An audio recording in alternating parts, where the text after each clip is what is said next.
Така сега, значи пријавувањето се уште трае.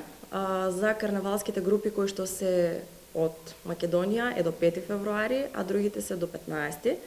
Со тоа што интересно е бидејќи имаме нови карнавалски групи кои што тие туку што допрва се пријавуваат на карнавалот, и тоа е за голем поздрав бидејќи гледаме дека струмичани сакаат да се маскираат, и уште подобро е бидејќи тие се од Струмица луѓе. Од интернационалните маски, тоест од маските од другите земји, ќе имаме исто така гости, се уште немаме конкретна бројка бидејќи се уште е во тек тие пријави, така да се надеваме дека во рок на 2 недели најмногу дека ќе имаме веќе официјална бројка. Но и tekako ќе има маски. И тоа мислам дека е еден од првите работи кои што ги направивме, бидејќи во октомври месец имавме средба со сите карнавалски групи. Беше интересен моментот бидејќи имаше представници од карнавалски групи кои што досега се правеле, например, пред 10 години, потоа изгубиле желба, па престанале да се прават, но сега беа на тој состанок и беа баш позитивно изненадени од моментот бидејќи сака да се слушне нивниот глас со тоа што тие бараат од нас, например, како карнавалски одбор, кој да се тие измени, дали нешто да се додаде, дали нешто да се одземе. И тоа беше интересно бидејќи ќе има од здруженијата, не само од големите училишта кои што ги знаеме дека секоја година со најбројни маски, годинава ќе имаме, тие се разбира дека ќе бидат со помала бројка, како број на учесници, но ќе имаме такви маски кои што се враќаат назад, и тоа е баш така момент кој што е за поздрав од страна на нашите струмичани. Значи, најпрво ќе одговорам на претходното прашање.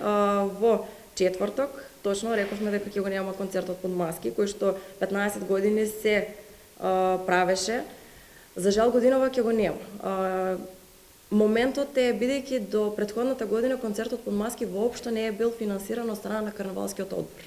Туку цело време е финансиран од сопствени средства и од средства на општината кои што се давај.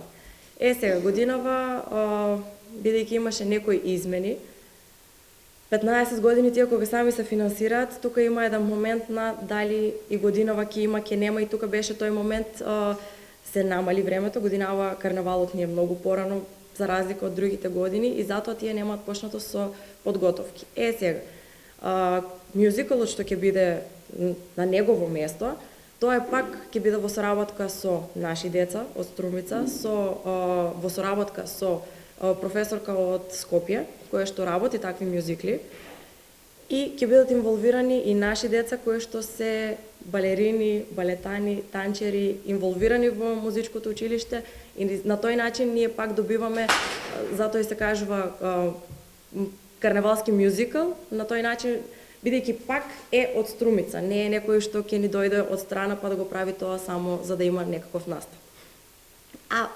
За другата тема, тоа за концертот после карнавалската вечер, се уште сме во преговори, но верувам и ветувам дека ќе биде нешто кое што струмичани најпрвин ќе бидат испочитувани и дека тие ќе уживаат.